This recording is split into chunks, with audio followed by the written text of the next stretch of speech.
So, excuse me, so just to clarify those two issues, that we didn't intend to submit any response slanted, and we feel that we did give, under the guidelines, we gave him as much information that we felt was required by us. And there is 2 employees that will lose their jobs based on this proposal, even if SWAL does not absorb them in a privatization. Thank you. Thank you.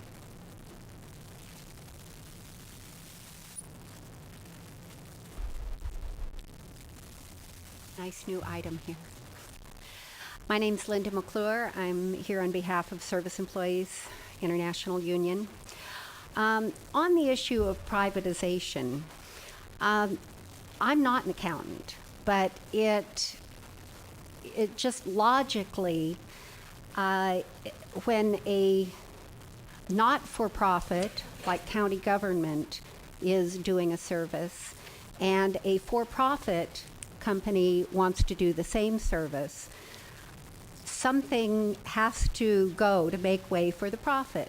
That and typically that is wages, benefits, and often service to the community. For instance, when hospitals go private, very often they close their emergency room. That's the case here in Ukiah. It's a private nonprofit that operates the emergency room because the for-profit element recognizes that's a cash loser. So public services lose in the privatization process, as well as the workers. This proposal does list 3 holidays. I'm just looking at what people, it's been said that the county workers could go and work for the company. They certainly couldn't remain in the county retirement plan. They would lose money in their retirement. They would lose benefits. It's my understanding, the research I've done so far, that wages are not at parity. There's also a level of, well, just one other point on privatization in general, that it amounts to corporate welfare, that we are taking private or tax money, public money, and giving it to private corporations for their profit, and rather than for services and for the people who provide the services. In addition, there's a lowered accountability.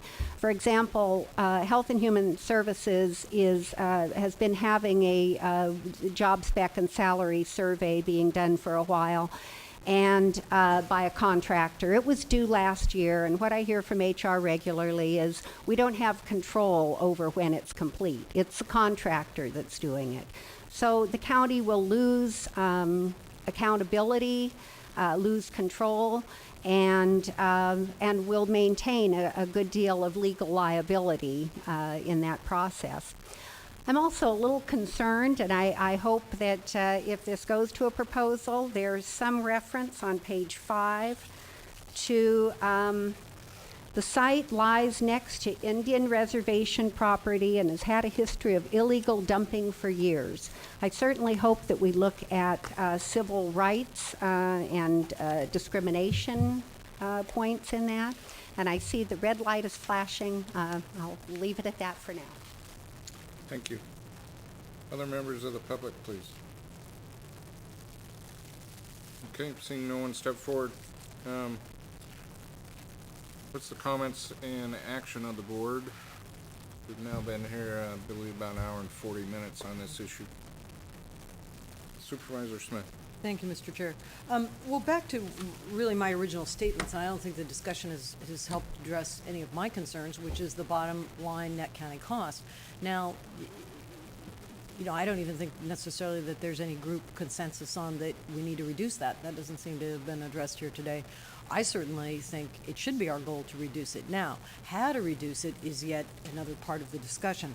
I think both Mr. Jones, is it, and I believe Mr. Miller both recognized the illegal dumping issue and I think made comments about that and that balancing of the public good and the dollars that we're entrusted to spend wisely.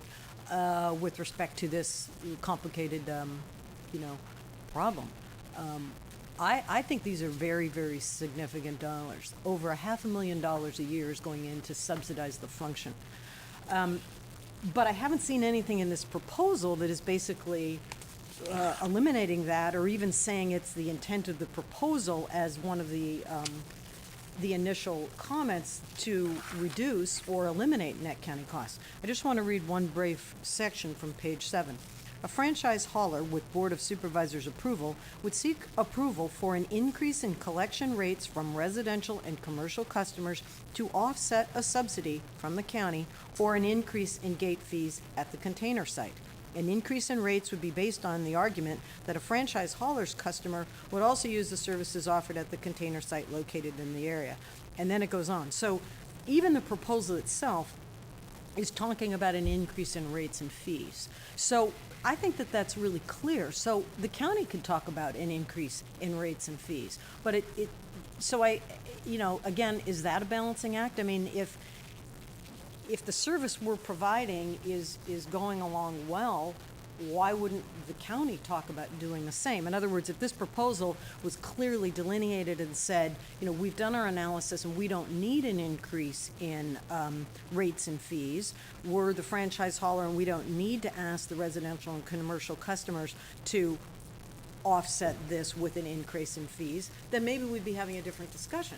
But to not have that be a goal, I mean, I think that is how we should be basing our discussion on how do we reduce net county costs, and the county could take that on. I think we should take that on. I don't see anything in the proposal, back to Supervisor Colfax's comments, that it seems to be kind of coming in sort of through the back door. The county hasn't solicited a proposal to deal with this issue. It hasn't been driven by the county asking that we have a request for a proposal, and a request for a proposal is the right avenue in which to do that. Although I do understand Mr. Ward's comments, that doesn't seem appropriate in the moment to just put it out there and spend money doing so. I think we need to get back to the initial focus on the net county costs. Someone called it an elephant in the room. I don't think it is. I brought it up early on. I think we need to be looking at that, and we need to do it internally within the county. I don't see that there's no information that I have that sending it out as a request for a proposal or continuing discussions to privatize is going to get us to this goal. In fact, as was mentioned here numerous times in the proposal, it talks about doing just that, raising fees. I think that's a discussion that the public needs to be included in on. Clearly, our employees need to have an understanding of the impacts. And I disagree with Supervisor Pinches. There clearly are, when you transition public employees to the private sector and you make commitments that they won't lose their jobs, as Supervisor Pinches did when we previously had this discussion, that they will be made whole in the process. There are associated costs, which I brought up before, and you do need to do an analysis to determine what those costs are. Are they significant? Are they not? We would need to know that. But from my previous work in this arena and in the view of the court issue, they can be significant when you look at how you keep those employees whole. So I just don't know that we're at the juncture where the privatization issue is going to drive the maintenance of services, the enhancement of services, and the bottom line dollars associated with the county's share in this. I think we have our internal job to do, which is the education of the public and coming up with an internal mechanism to address the net county costs. Now, if in doing so, there's information that's brought forward that says that privatization is a good way to do that, then at that juncture we can look at that. But I just don't see that we're there. Thank you. Thank you. Supervisor Pinches. Well, I think, first of all, maybe the mistake here was to